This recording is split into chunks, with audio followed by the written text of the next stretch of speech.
Phone tapping కేసులో ఆదివారం SIT విచారణ ఉండడంతో ఉదయం 11 గంటలకు ఎర్రవల్లి వ్యవసాయ క్షేత్రం నుంచి బయలుదేరిన కేసీఆర్ నేరుగా నందీనగర్లో నివాసానికి చేరుకున్నారు. అక్కడ బీఆర్ఎస్ ముఖ్య నేతలతోటి లంచ్ మీట్లో పాల్గొన్నారు. ఈ సందర్భంగా తనపై కేసులు విచారణలపై వారితో చర్చించినట్లు తెలిసింది. సిట్ విచారణ అనంతరం ముఖ్య నేతలు కేటీఆర్, హరీష్ రావు, ఆర్ఎస్ ప్రవీణ్ కుమార్, బీఆర్ఎస్ న్యాయవాద బృందాలతో కేసీఆర్ సమావేశమయ్యారు. సిట్ అధికారులు అడిగిన ప్రశ్నలు, దానికి తానిచ్చిన సమాధానాలు వారితో పంచుకున్నట్లు తెలిసింది. సిట్ దర్యాప్తు నేపథ్యంలో తదుపరి ఏం చేయాలన్న దానిపైన కూడా బీఆర్ఎస్ లీగల్ టీంతో ఆయన సమాలోచన చేసినట్లు తెలుస్తోంది. ఏబిఎన్ ఆంధ్రజ్యోతిపై గులాబీ గూండాల దాడి. మీరు టకలపల్లి రవీంద్రరావుని గెట్అవుట్ అన్నారు, మరి వాళ్ళు ఏం చేస్తారు? కానీ ఒకటి, మరి ఇందుకే కోపం వచ్చేది బీఆర్ఎస్ పార్టీ అంటే. ఇప్పుడు మీ ప్రాబ్లం ఎవరితోటి? BRS party. గెట్అవుట్ అన్నది ఎవడు? మిమ్మల్ని. ఎవరైతే గెట్అవుట్ అన్నాడో అతని మీద కోపం దుత్త మీద చూపించినట్టు పాపం ఫీల్డ్లో తిరిగిన కెమెరామ్యాన్ మీద దాడి చేస్తారా అండి ఎవరన్నా? తప్పు కదా. ఇప్పుడు ఫర్ ఎగ్జాంపుల్ నా మీద కోపం ఉంది రేవంత్కి, నా మీద చూసుకోవాలి. ఆ చుట్టుపక్కల ఉన్న వాళ్ళతో చూస్తే చాతగాని కూడా అంటారు. గ్రౌండ్లో తిరిగే మా రిపోర్టర్లు కెమెరామ్యాన్ల మీద చూపిస్తారా? ఇందుకు కదా బీఆర్ఎస్ పార్టీ అంటే కోపం వచ్చేది, రౌడీల మూక అని అందుకే కదా అనేది. ఇప్పుడు ఆల్రెడీ మీరు బాయ్కాట్ చేసిరు, తర్వాత ఆయన ఎవడో క్షమాపణ చెప్పిండు, అంతవరకు అయిపోయింది. మీకు నిజంగా దాడి చేయాలనుకుంటే మెయిన్ రాధాకృష్ణ మీద దాడి చేసుకోండి పోయి, దమ్ములుంటే. కెమెరామ్యాన్ ఏం చేసిండు గ్రౌండ్లో? చిన్నవాళ్ళ మీదనా మీ ప్రతాపాలు? మీ ప్రతాపం చిన్నవాళ్ళ మీదనా? కొడితే కుంభస్థలాన్ని కొట్టాలి కానీ కెమెరామ్యాన్ మీద దాడి ఎందుకు చేయాలి? ఆయనకి ఏమైనా అయి ఉంటే. ఇది పరిస్థితి. ఇక తర్వాత మీ ఇష్టం. ఆదేశాలు ఇచ్చింది మీరేనా? మావోయిస్టుల పేరుతో ఫోన్లు ఏం క్వశ్చన్ అడిగిన చూద్దాము. ఆదేశాలు ఇచ్చింది మీరేనా? మావోయిస్టుల పేరిట ఫోన్లను ట్యాపింగ్ చేయించారా? ఎన్నికల్లో గెలుపునకు ఆయుధంగా మార్చుకున్నారా? రిటైర్ అయిన అధికారులను ఎందుకు కొనసాగించారు? వ్యాపారుల్ని అబ్బో ఇప్పుడు తెలంగాణ ప్రభుత్వం కాంగ్రెస్ పార్టీ కొనసాగిస్తలేదా? కొనసాగిస్తలే. కేసీఆర్ చేసిన తప్పే నువ్వెందుకు చేస్తున్నావు? మార్పు తెస్తా అన్నావు కదా. రిటైర్ అయిన వాళ్ళని ఉద్యోగాలకు వెళ్ళి పీకేస్తా అన్నావు కదా. మరి శ్రీనిధి వాడిని ఎందుకు పెట్టినావు అట్లనే? అదే మీ చంద్రశేఖర్ రెడ్డిని పెట్టినావు కదా ఆర్టీఐ కమిషనర్గా. వాళ్ళ అన్ననో తమ్ముడు అవుతాడు, అన్న. శ్రీనిధిలో రిటైర్ అయిన ముసలోని ఎందుకు తీసుకొచ్చి పెట్టినవయ్యా రేవంత్ రెడ్డి? కేసీఆర్ పెట్టినవు, నువ్వు కూడా పెట్టినావు. పెద్ద మార్పు ఏమున్నదాడ? ఆ శిల్పారామంలోనైతే అతను 85 సంవత్సరాల నుండి అతనే ఉన్నాడు. 85 సంవత్సరాల వయసు ఉన్నాడు. ఈ శ్రీనిధోడికైతే పెరాలసిస్ తోటి తిరుగుతాడట. మళ్ళా తొక్కలో ట్యాగ్ లైన్ రేవంత్ రెడ్డి, యువతరాన్ని ఏకం చేస్తా, యువతరానికి చేయూతనిస్తా. నీ తొక్కలో చెయ్యాడ చెయ్యే ఎరగొడుతున్నట్టే.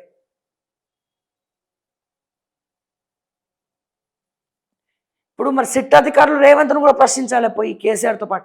కేసీఆర్ తప్పు చేసిండు, రిటైర్ అయ్యేటువంటి వయసులో రిటైర్ అవ్వనివ్వకుండా వాళ్ళ ఉద్యోగ వ్యవధిని సమయాన్ని పెంచుతే కొత్తగా వచ్చే నీరు రాదు, కొత్తగా ఉద్యోగాలు చేసే వాళ్ళకి అవకాశాలు ఉండవు.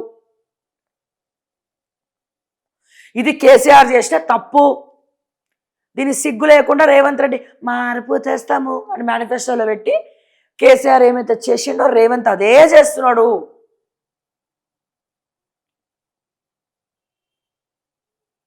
మా చిన్నప్పుడు మా టీచర్ చెప్పేది, టీచర్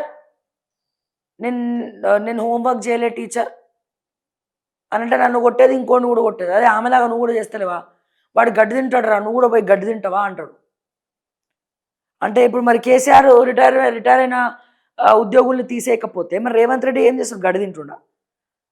ఆయన ఏది చేస్తే గిది అదే చేస్తుండు. పెద్ద వ్యాపారుల్ని బెదిరించడం వల్లే ఎన్నికల బాండ్లు వచ్చాయా? ఎమ్మెల్యేల కొనుగోలు ఆడియోలు మీకెలా వచ్చాయి? మాజీ సీఎం కేసీఆర్పై సిట్ అధికారుల ప్రశ్నల వర్షం. నందీనగర్లోని ఇంట్లో 4.5 గంటల విచారణ అవసరమైతే మరోసారి విచారిస్తామని సమాచారం. ఆ సమయంలో ఇంట్లోనే కేటీఆర్, లాయర్లకు అనుమతి నో. విచారణ అనంతరం సిట్ చీఫ్ను కలిసిన దర్యాప్తు బృందం. సరేనయ్యా, కేసీఆర్ని క్వశ్చన్లు అడిగిర్రు, కానీ కేసీఆర్ చెప్పిన ఆన్సర్ లేని అది కూడా చెప్పాలి కదా. ఏం చెప్తాడు? ఇప్పుడు రేవంత్ రెడ్డి ఎట్లయితే ఫోన్ ట్యాప్ చేస్తుండో గట్లనే అప్పుడు మేము చేసినాం. నా మీద దాడులు చేయబోయిండ్రు, ఎవడే కుట్రలు చేస్తారో తెలుసుకోవాలంటే ఫోన్ ట్యాప్ చేయాలి. నేను సిట్ అధికారులను అడుగుతున్నా, అట్లాగే సజ్జనార్ గారిని అడుగుతున్నా, ఇప్పుడు ఫోన్ ట్యాప్ అవుతలేదా? రేవంత్ రెడ్డి ఫోన్ ట్యాప్లు చేయట్లేదా? మరి మా ఫోన్లు ఎందుకు కుయ్య కుయ్య కుయ్య అని కట్ అవుతున్నాయి?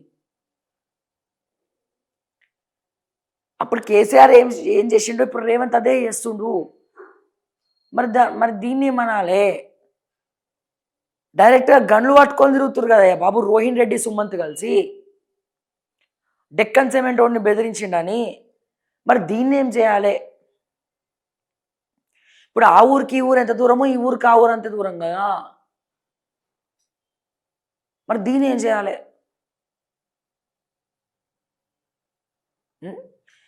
గన్లు పట్టుకొని మరి డెక్కన్ కంపెనీ వాడిని సిమెంట్ వాడిని బెదిరించారు. ఉత్తమ్ కుమార్ రెడ్డి కూడా దాంట్లో షేర్లు ఉన్నాయట. ఈ రోహిన్ రెడ్డిని చూసినా సుమంత్ని చూసినా గన్ను పట్టుకుంటేనే వాళ్ళ మామూలుగా చూసినా బెదిరిపోతారు. కానీ ఆ పెద్ద ఆయన సుప్రీం మీరేనా? రాజకీయ ప్రయోజనాల కోసమే ట్యాపింగ్ జరిగిందా? ఎన్నికల ముందు ప్రతిపక్ష నేతల ఫోన్లు ట్యాప్ చేయించారా? రేవంత్ ఆయన కుటుంబ సభ్యుల ఫోన్ ట్యాపింగ్ మీకు తెలిసే జరిగిందా? ప్రభాకర్ రావు టీంతో మీరు ఎప్పుడైనా నేరుగా మాట్లాడారా? ఇజ్రాయెల్ నుంచి తెప్పించిన సాఫ్ట్వేర్ కోసం బీఆర్ఎస్ అకౌంట్ నుంచి డబ్బులు వెళ్ళాయా? మాజీ సీఎం కేసీఆర్ పై సిట్ ప్రశ్నల వర్షం, సుమారు 5 గంటల పాటు విచారణ. 60 ప్రశ్నల్లో కొన్నింటికి సమాధానం ఇచ్చినట్టు టాక్. అనంతరం ఎర్రవల్లి ఫామ్ హౌస్కు పయనం. విచారణ అనంతరం పార్టీ శ్రేణులకు అభివాదం చేస్తున్న కేసీఆర్. రాష్ట్ర వ్యాప్తంగా బీఆర్ఎస్ ఆందోళనలు, రేవంత్ దిష్టిబొమ్మల దహనం, తెలంగాణ భవన్ వద్ద ఉద్రిక్తత. సిట్ గౌరవించుకున్న కేసీఆర్ సహకరించారు. సిట్ గౌరవించకుండా కేసీఆర్ సహకరించారు.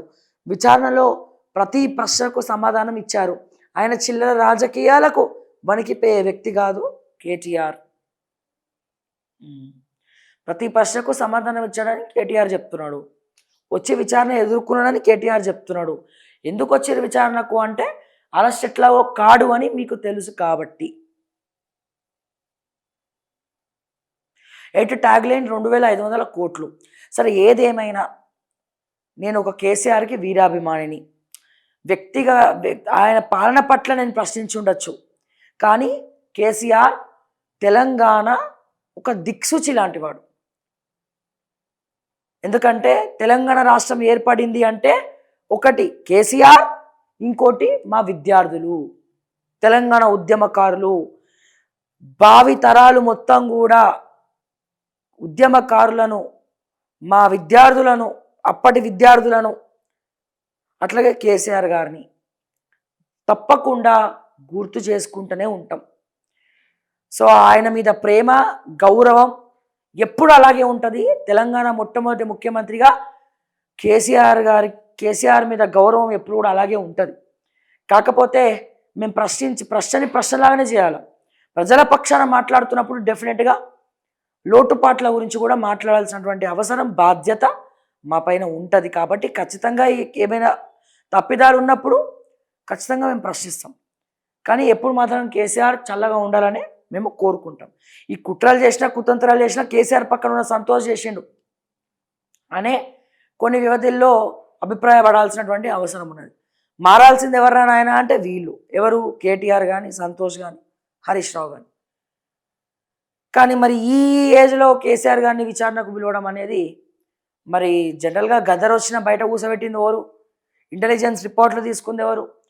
మరి ఇంటెలిజెన్స్ అప్పుడు ప్రభాకర్ రావుని ప్రశ్నించినట్టే ఇప్పుడు ఇంటెలిజెన్స్ ఐజీలను కూడా మరి మా ఫోన్ ఎందుకు ట్యాప్ అవుతుందని ఎస్ఓటీ పోలీసులను అడగాలి. అవ్వట్లేదా? ఇప్పటికి కూడా ఫోన్లు ట్యాప్ అవుతున్నాయి. కాకపోతే మరీ ఘోరంగా సినిమా ఇండస్ట్రీ వాళ్ళ హీరోయిన్లను బ్లాక్మెయిల్ చేయడము, వాళ్ళ చాట్ అంతా చూడడము, ఇట్లాంటివి ఏం చేయలే. ఇప్పుడు జనరల్గా మేము ఇప్పుడు ప్రశ్నించే గొంతుకలు కొంతమంది యూట్యూబర్స్, జర్నలిస్టులు, తర్వాత ప్రతిపక్షాలు అండ్ కొంతమంది landlords. Revanth Reddy real estate business చేయాలి కదా, ల్యాండ్ లార్డ్స్. సో ఇట్లా కొంతమందివి ఫోన్లు ట్యాప్ అవుతా ఉన్నాయి. మరి రేవంత్ రెడ్డి ఎందుకు ట్యాప్ చేస్తున్నట్టు, అతను కూడా తీసుకెళ్ళి బొక్కలేయండి అని అడగాలనుంది నాకు, కానీ అయ్యారు కదా. ఏం చెప్తాడు ఇప్పుడు కేసీఆర్ కూడా? ఎస్, ముఖ్యమంత్రిగా రోజు పొద్దున్నే ఇంటెలిజెన్స్ రిపోర్ట్లు వస్తాయి.